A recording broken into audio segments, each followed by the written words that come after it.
Hello friends, welcome to my YouTube channel. और आज हम करेंगे पानीपत की पहली लड़ाई को कवर। और ये हमारी जो बैटल की सीरीज़ है उसका तीसरा वीडियो है जिसमें हम पानीपत की पहली लड़ाई को कवर तो करेंगे, साथ में जो हमारी सीरीज़ है उसको कंटिन्यू बेस पे रखेंगे। और कल पानीपत की दूसरी लड़ाई होगी, फिर उसके बाद हम आगे जितने भी लड़ाइयाँ हुई हैं उसको कवर करते हुए जाएंगे। तो आज हम जो हमारा टॉपिक है उसको हम अच्छे से देख लेते हैं, पढ़ लेते हैं। सबसे पहले जो हमारी क्लास है उसको स्टार्ट करने से पहले, ये है मेरा यूट्यूब चैनल, ये है लर्न विद रितु। इसको आप लाइक कर सकते हो, सब्सक्राइब कर सकते हो, शेयर कर सकते हो, ताकि जो आपके फ्रेंड्स हैं अगर उनको भी चाहिए कि उनको कोई बैटल याद नहीं हो रही है या फिर उनको दिक्कत आती है याद करने में, तो एक बार अगर उन्होंने मेरी वीडियो देख ली, क्योंकि मैंने इतने इजी और एक फ्रेंडली वे में आपको चीज़ें बताई हैं। जितने भी प्लासी का जो युद्ध है उसको भी मैंने बताया है, फिर बक्सर का जो युद्ध हुआ है उसको भी मैंने बताया है। तो इतने अच्छे वे में बताया है कि अगर आपने एक बार वीडियो देख ली तो आपको दोबारा पढ़ने की भी ज़रूरत नहीं पड़ेगी, क्योंकि हर एक चीज़ को मैंने डिटेल में समझाया है और आप यही वीडियो देख के ही सारी चीज़ें याद कर सकते हो। तो आज हमारा जो टॉपिक है वो है पानीपत की पहली लड़ाई, जो कि 1526 में हुई थी। अब ये क्या है, इतिहास के एक निर्णायक था ये इतिहास के लिए। क्यों था ये देखेंगे, भारत के इतिहास में क्या क्या चेंजेस हुए हैं वो देखेंगे। और ये एक ऐसा सिनेरियो था जहाँ से भारत का जो आगे फ्यूचर था उसमें इवन जो पूरी हिस्ट्री है उसको पूरी तरह से चेंज कर दिया गया। पूरे एक अलग साम्राज्य की नींव पड़ गई, और वो साम्राज्य ऐसा था जिसको हम आज तक हम उन चीज़ों को पढ़ते आ रहे हैं, बच्चा बच्चा उन साम्राज्य के बारे में पढ़ता आ रहा है। तो वो सभी चीज़ें हम यहाँ से देखेंगे। तो चलिए हम अपना वीडियो स्टार्ट करते हैं। सबसे पहले हम देख लेते हैं इंट्रोडक्शन की मेन चीज़ें क्या होती हैं।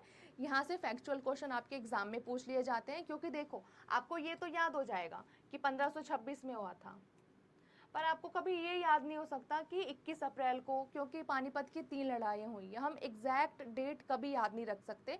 अगर होता भी है तो बहुत रेयर बच्चे होते हैं जिनको एग्जैक्ट डेट पता होता है। तो यहाँ पे कब हुई है, तो 21 अप्रैल 1526 में पानीपत की पहली लड़ाई हुई है। अब देखो ये हुआ कहाँ था, पानीपत में हुआ था, इसलिए इसका नाम क्या पड़ा, पानीपत की पहली लड़ाई। ठीक है। इसके बाद किन दो लोगों के बीच में हुआ है, तो बाबर और इब्राहिम लोदी। अब ये दोनों है कौन, इसके बारे में हम वीडियो में आगे पढ़ेंगे। अच्छे से सारी चीज़ें देखेंगे कि ये दोनों कौन थे, इनके शासक, इन्होंने कौन कौन से साम्राज्य को स्थापित किया है और किसका अंत हुआ, किसने अपने साम्राज्य की नींव रखी। इसके बाद ये जो लड़ाई है, भारत में मुगल साम्राज्य की स्थापना का प्रारंभ होता है। यानी कि मुगल साम्राज्य में जितने भी हमारे शासक हमने पढ़े हैं आज तक, उन सभी की नींव कहाँ से पड़ी, तो 1526। इसलिए कहते हैं कि पानीपत की जो पहली लड़ाई है वो निर्णायक लड़ाई थी। यानी कि रिजल्ट उसका ऐसा निकला कि जब वो रिजल्ट निकला तो पूरा जो भारत है उसका पूरा इतिहास, जो मेडिवल हिस्ट्री है, उसको पूरी तरह से चेंज कर दिया। और हम आज भी पढ़ते हैं कि कैसे एक ऐसा साम्राज्य था जो स्टार्टिंग में इतना ज़्यादा मजबूत था कि उसके सामने कोई भी शासक नहीं टिक सकता था। धीरे धीरे धीरे धीरे उसका जो पूरा उसकी स्ट्रेंथ है वो कम होती गई, और उसके बाद एकदम से एक ऐसा साम्राज्य आ गया कि वो आज तक, यानी कि आज तक हम उस सभी चीज़ों को अपनी एनसीईआरटी में पढ़ते हैं। तो यहाँ पे हम बात करेंगे युद्ध के कारण के बारे में, कि कारण हुआ क्या था। उसके बाद हम सारी चीज़ें देखेंगे कि कौन कौन से शासक इसमें थे। तो देखो कारण क्या है, कि कारण एकदम से कोई भी युद्ध का कारण नहीं बनता। वो धीरे धीरे छोटे छोटे जो रीजंस होते हैं वही जाके आगे इतना बड़ा एक रीज़न दे देते हैं कि युद्ध करने की एक स्थिति पैदा हो जाती है।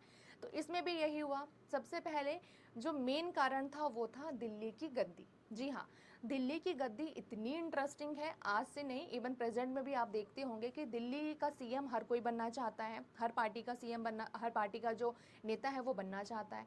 सेम अगर इतना अभी इंटरेस्टिंग है तो आप सोचो कि जब मेडिवल हिस्ट्री में ऐसे ऐसे शासक थे जो कि एक दूसरे को मार देते थे, वो बिना सोचे उनका सर कलम कर देते थे, तो वो कितने इंटरेस्टिंग होंगे, उनको कितनी दिलचस्पी होगी दिल्ली की गद्दी पर बैठने के लिए। तो सबसे मेन कारण था कि दिल्ली की गद्दी पर बैठना किसका, तो बाबर का बैठना था। और इब्राहिम लोदी जो उस टाइम पे दिल्ली की गद्दी पर बैठा था, जो अफगान का शासक था, उसको बाबर हटाना चाहता था और खुद बैठना चाहता था, तो बाबर चाहता था। तो सबसे पहला जो कारण है और मेन कारण है वो है दिल्ली की गद्दी पर जो लालच है वो। इसके बाद दूसरा मेन कारण है कि दिल्ली सल्तनत के जो आखिरी सुल्तान है, जिसको कहते हैं इब्राहिम लोदी, उसका जो नेचर था वो इतना घटिया था। लोकल लैंग्वेज में अगर मैं बोलूँ, सॉरी, तो उसका जो लैंग्वेज था, उसका बिहेवियर बहुत ज़्यादा क्रूर था। वो इतना ज़्यादा अत्याचार करता था अपनी प्रजा पे, इवन अपने जो अधिकारी हैं उस पे भी, उसके जो सेना है उस पे भी करता था। और आप इन सभी को तो छोड़ो, वो अपनी फैमिली पे भी बहुत ज़्यादा अत्याचार करता था कि जो उसके खुद के चाचा हैं वो भी चाहते थे, आलम खान, कि ये इस गद्दी से हटे और मैं इस गद्दी पर बैठूं, क्योंकि ये इस लायक है ही नहीं कि ये इस गद्दी पर बैठे। तो उसका अत्याचार, जो उसका कठोर स्वभाव था और अत्याचार, उसके लिए एक कारण बन गया युद्ध का, कि उसको यहाँ से हटा दिया जाना चाहिए क्योंकि इब्राहिम लोदी उस गद्दी के लायक नहीं है। तो ये चीज़ें थी। दूसरा, अब क्या है कि उसका जो नेचर इतना घटिया, इतना कठोर था कि उसके वजह से जो अफगान सरदार, यानी कि जो उसके खुद के मंत्रिमंडल में जितने भी लोग थे, वो उसके विरोधी हो गए।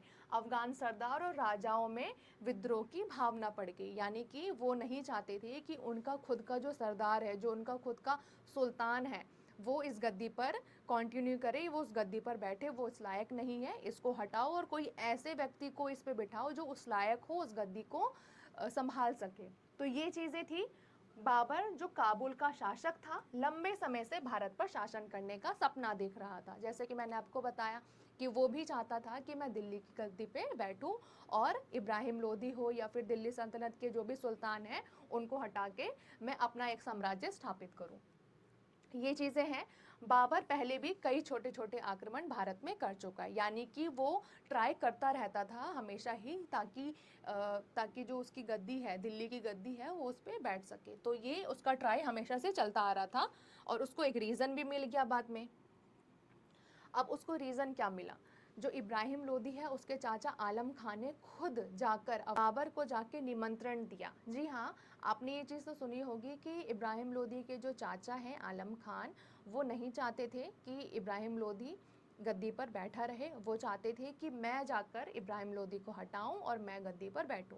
पर उसकी कोई सेना नहीं थी, उसका कोई साथ नहीं देता, क्योंकि वो सुल्तान के विरोध में था और सुल्तान को हटाने का सोच रहा था। तो उसने क्या सोचा कि जो बाबर है, दूर बैठा हुआ है, उसको बुलाया जाए, उससे हेल्प मांगी जाए और वो मेरे मेरे हिस्से की लड़ाई वो लड़ेगा और फिर मैं जाके गद्दी पर बैठ जाऊंगा। तो उसका तो ये चल रहा था माइंड में। तो इसलिए उसने जाके बाबर के वहाँ पे जाके निमंत्रण दिया कि आप हमारे भारत में आओ, दिल्ली की सल्तनत पे आप इब्राहिम लोदी को हटाओ और मेरी हेल्प करो ताकि मैं वहाँ पे बैठ सकूँ मेरी गद्दी पे। लेकिन उधर बाबर क्या चाहता था? अब बाबर पागल तो है नहीं, उसने निमंत्रण तो एक्सेप्ट कर लिया क्योंकि उसको दिल्ली तो आना था, उसको दिल्ली की गद्दी तो चाहिए थी। लेकिन किसके लिए चाहिए थी? आलम खान के लिए नहीं, उसको खुद के लिए चाहिए थी। इसलिए उसने जो उसका आमंत्रण है वो एक्सेप्ट कर लिया।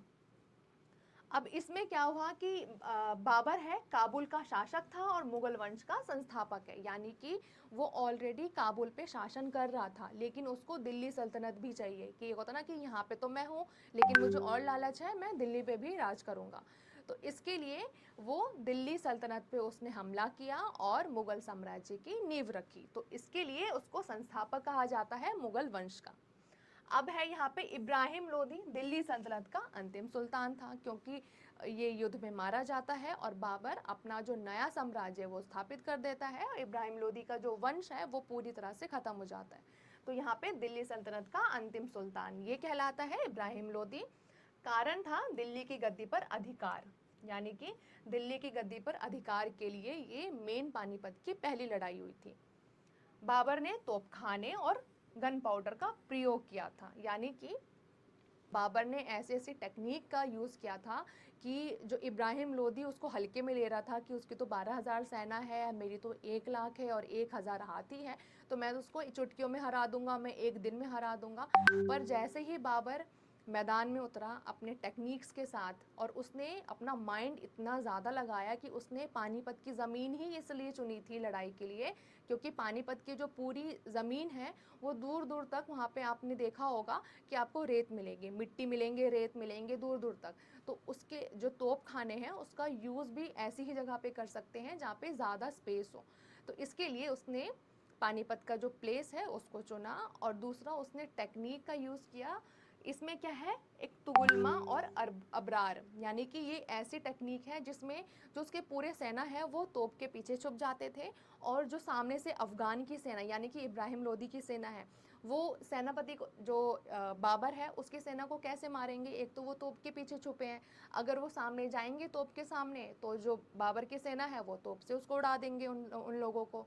तो इसके लिए उन्होंने ये दोनों ही टेक्निक अपनाई। इसके साथ साथ इन्होंने क्या किया कि जब तोप खाने जब वो चलाते थे तो बहुत तेज तेज आवाज़ आती थी, तो एक तो जो जितने भी सेना है इब्राहिम लोधी के, और इवन इब्राहिम लोधी भी, वो भी शॉक्ड हो गया कि ये क्या टेक्निक है, क्योंकि भारत के पूरे इतिहास में सबसे पहले कहा जाता है कि 1526 में बाबर ने ही तोप खाने का और घुड़सवारी का यूज़ किया था, यानी कि तोप खाने का अगर यूज़ हुआ है तो 1526 में, उससे पहले पता ही नहीं था कि ये क्या भला है।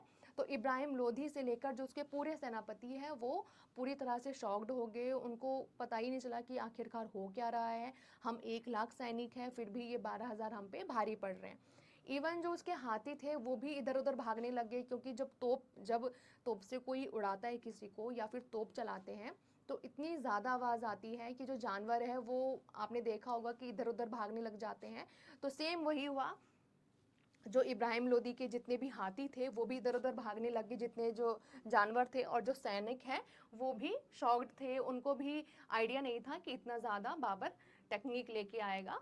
तो ये चीज़ थी। और इसके बाद क्या हुआ, एंड में क्या हुआ कि 12,000 सैनिकों के साथ बाबर ने ये पूरा युद्ध जीत लिया, 1 लाख सैनिक और 1,000 सैनिक को हरा के और इब्राहिम लोदी को मार के। तो ये एक निर्णायक क्यों था, अब देखो निर्णायक था इसलिए परिणाम कि युद्ध में इब्राहिम लोधी मारा गया, और मतलब दिल्ली सल्तनत का पूरा एंड हो गया, यानी कि यहाँ से नए एक युग की शुरुआत होती है। बाबर ने अपने साम्राज्य की, अपने वंशों की नींव रखी, यानी कि जो हम पढ़ते हैं, अकबर पढ़ते हैं, हुमायूं पढ़ते हैं, बाबर पढ़ते हैं, शाहजहां पढ़ते हैं, औरंगजेब पढ़ते हैं, जो हम आज तक अपनी एनसीईआरटी में पढ़ते हैं, उन सभी वंशज इसके ही वंशज हैं, और इसने उस साम्राज्य की नींव रखी। अब बाबर का नया तख्त क्या था, मतलब नया तख्त यानी कि दिल्ली पे उसका नया राज स्टार्ट हो गया।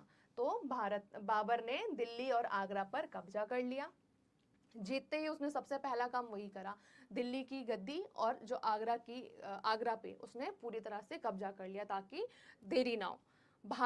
अब भारत में मुगल साम्राज्य की नींव पड़ गई, यानी कि दिल्ली सल्तनत को पूरी तरह से उसका नामो निशान मिटा दिया गया, और एक नए युग की, एक नए राजा, एक नया साम्राज्य और नई टेक्निक के साथ बाबर ने अपने साम्राज्य को आगे बढ़ाना स्टार्ट कर दिया यहाँ से। तो एक नया युग शुरू हुआ, नया राजा था, नई तकनीक थी, और नई तकनीक में क्या क्या थी, तोपखाना और घुड़सवारी। अब भारत में क्या बदलाव आया, जैसा कि मैंने आपको बताया कि पहली बार भारत के इतिहास में तोपखाने का और गन पाउडर का यूज हुआ है। तो यहाँ पे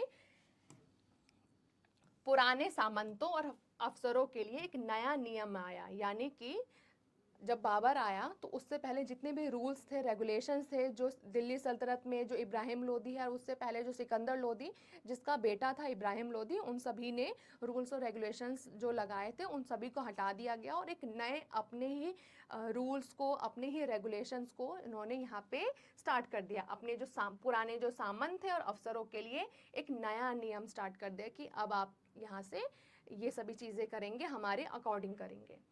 युद्ध की तकनीक बदल गई, यानी कि अब तोप खाने का यूज होने लगा आगे 1526 के बाद। उससे पहले क्या था, वही सेम कि हाथी ला रहे थे, जितने सैनिक है तलवार से मारते थे, किसी ने कभी टेक्निक को देखा ही नहीं था, उसके बारे में सुना ही नहीं था, यूज करने की तो बहुत दूर की बात है। लेकिन 1526 में जब बाबर ने तोपखाने का यूज किया तो उसके बाद जितनी लड़ाइयाँ हुई हैं उन सभी में इसका यूज हुआ है। तो ये एक सबसे बड़ी तब्दीली हुई है हमारे इतिहास में कि हमने नए टेक्निक का यूज करना सीख लिया यहाँ से।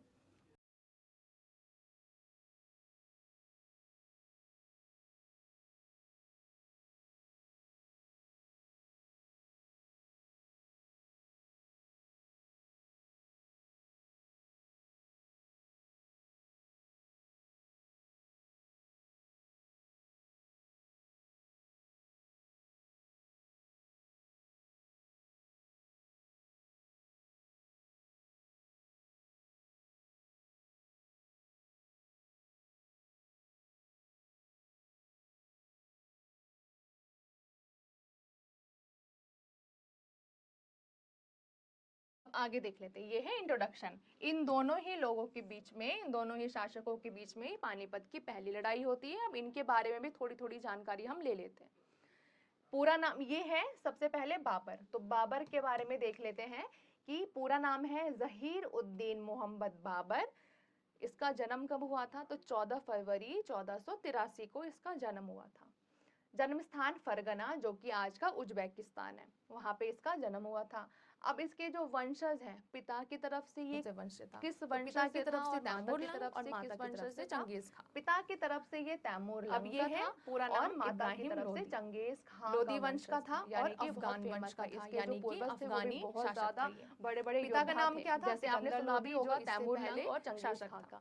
तो राज्यकाल 1526 का था, यानी कि राजधानी क्या है? पहले काबुल थी, बाद में 8-9 सालों का इसका शासन था। पहले ये काबुल का शासक था, गद्दी पर ये सुल्तान था, यानी कि इसकी राजधानी दिल्ली थी। राजधानी कहाँ कर दी? आगरा में। बाबर को बुलाया था तो उसका चाचा, यानी कि इब्राहिम लोदी का चाचा आलम खान ने बाबर को बुलाया कि आप आओ और इब्राहिम लोदी को हराओ और मुझे गद्दी पर बिठाओ। तो ये सभी चीजें थी, ये पूरा रिजल्ट निकला। अब ये क्या है? प्रैक्टिस क्वेश्चन है, आप यहाँ से एमसीक्यू क्वेश्चन लगा सकते हो। ये प्रीवियस ईयर के क्वेश्चन है, आज तक जो भी इस टॉपिक से रिलेटेड आपके सीजीएल में, चाहे वो सीएचएसएल हो, सीपीओ हो, उन सभी में जो क्वेश्चन पूछे गए हैं उसको मैंने यहाँ पे कवर किया है। तो आप यहाँ से एमसीक्यू क्वेश्चन भी लगा सकते हो। मैं आपको पढ़ के बता देती हूँ कि कौन कौन से क्वेश्चन पूछे गए हैं।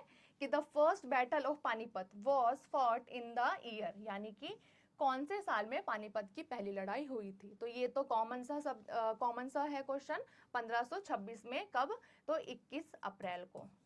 ये अभी हमने पढ़ा था, 21 अप्रैल 1526 को पानीपत की पहली लड़ाई होती है। अब इसके बाद सेकंड क्वेश्चन है, the first battle of Panipat was between, किन दोनों के बीच में था? तो बाबर और इब्राहिम लोदी। पहला ही जो आंसर है वो इसका करेक्ट है, बाबर और इब्राहिम लोदी के बीच में पानीपत की पहली लड़ाई होती है।